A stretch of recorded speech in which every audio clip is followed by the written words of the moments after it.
High friends, after long time we're back. మనం ఈరోజు street style noodles చేయబోతున్నాం. So DMart నుంచి తీసుకొచ్చుకున్న నూడిల్స్ నార్మల్గా హాట్ వాటర్లో వేసి దానిపైన కొంచెం ఆయిల్ వేసి బాయిల్ చేసుకోవాలి. మరీ హార్డ్గా కాకుండా మరీ సాఫ్ట్గా మెత్తగా ఉడికిపోయేలా కాకుండా మీడియంగా బాయిల్ చేసుకోవాలి. సో మధ్య మధ్యలో చెక్ చేసుకుంటూ ఉండాలంటే బాగా మెత్తగా బాయిల్ అవ్వకుండా ఉండేలాగా. సో నూడిల్స్ అంతా స్టిక్కీగా ఉండకూడదని లైట్గా ఆయిల్ వేసుకున్నాం. సో అది మనకి నూడిల్స్ని స్టిక్కీగా ఇవ్వకుండా నార్మల్గా మెత్తగా బాగా సాఫ్ట్గా కాకుండా మీడియంగా ఇస్తుంది. సో అలా ఫుల్గా బాయిల్ అయిపోయాక ఆ వాటర్ స్ట్రెయిన్ చేసి నూడిల్స్ని డ్రై చేసుకోవాలి.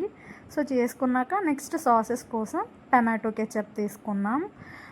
టొమాటో కెచప్ అండ్ నెక్స్ట్ మేము షెజ్వాన్ సాస్ తీసుకున్నాం. అది కొంచెం ఎక్స్ట్రా టేస్ట్ ఇచ్చింది, బాగుంది, యూస్ చేసుకోవచ్చు షెజ్వాన్ సాస్. తర్వాత నెక్స్ట్ వచ్చేసి గ్రీన్ చిల్లీ సాస్, అది మీ టేస్ట్కి సరిపడా వేసుకుంటే సరిపోతుంది. నెక్స్ట్ వచ్చేసి సోయా సాస్, మేము డార్క్ సోయా సాస్ యూస్ చేసాము.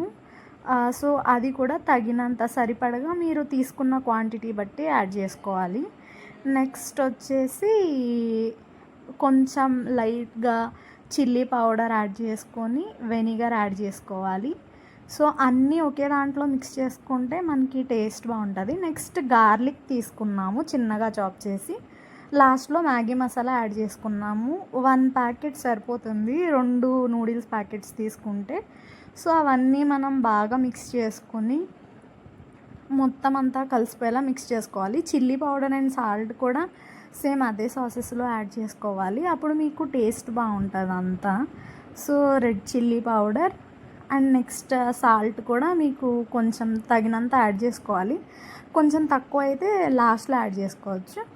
ఇప్పుడు ప్యాన్ పెట్టుకొని దాంట్లో కొంచెం బటర్ వేసుకొని ఆ బటర్ మెల్ట్ అయ్యాక ఆయిల్ వేసుకోవాలి సరిపడా. మేము ఎక్కువ ఆయిల్ యూస్ చేయట్లా, సరిపడా వేసుకుంటున్నాం అంతే. నెక్స్ట్ వచ్చేసి గార్లిక్ చాప్ చేసుకున్నాం కదా, సో చాప్డ్ గార్లిక్ యాడ్ చేసుకొని లైట్గా ఫ్రై అవ్వనివ్వాలి. బాగా డీప్ ఫ్రై మాడిపోయేలా కాకుండా మీడియంగా ఫ్రై అవ్వనివ్వాలి. తర్వాత కరివేపాకు వేసుకోవాలి మీకు సరిపడా. మేము జస్ట్ కొంచెం ఫ్లేవర్ కోసం యాడ్ చేసుకున్నాం. సో అది అయిన తర్వాత మనం మిక్స్ చేసుకున్న సాసెస్ అన్నీ వేసుకున్నాము. సో ఇందులో మనం షెజ్వాన్ వేసుకున్నాం కాబట్టి ఆ సాసెస్ కొంచెం ఒక 2 minutes ఫ్రై అవ్వనివ్వాలి. సో ఎందుకంటే ఆ కారం అవన్నీ కొంచెం పచ్చిదనం పోయి మనకి మంచి ఎక్స్ట్రా ఫ్లేవర్ వస్తుంది. అదంతా అయిపోయిన తర్వాత నెక్స్ట్ జస్ట్ నూడిల్స్ యాడ్ చేసుకోవడమే. నూడిల్స్ యాడ్ చేసుకొని మొత్తం టాస్ చేసుకుంటే సరిపోతుంది. 2 అంటే చెమ్మ లేకుండా నూడిల్స్ అంతా యాడ్ చేసుకొని 2 గరిటెలు తీసుకొని అలాగా మొత్తం మిక్స్ అయ్యేలా టాస్ చేసుకుంటే మనకి వేడివేడిగా సేమ్ స్ట్రీట్ స్టైల్లో లానే వచ్చింది. సో మీకు ఎక్స్ట్రా కావాలంటే చికెన్ ఎగ్ కూడా వేసుకోవచ్చు. సో అంతే ఫ్రెండ్స్, ఒకసారి ట్రై చేసి చూడండి. And thank you for watching. Please subscribe.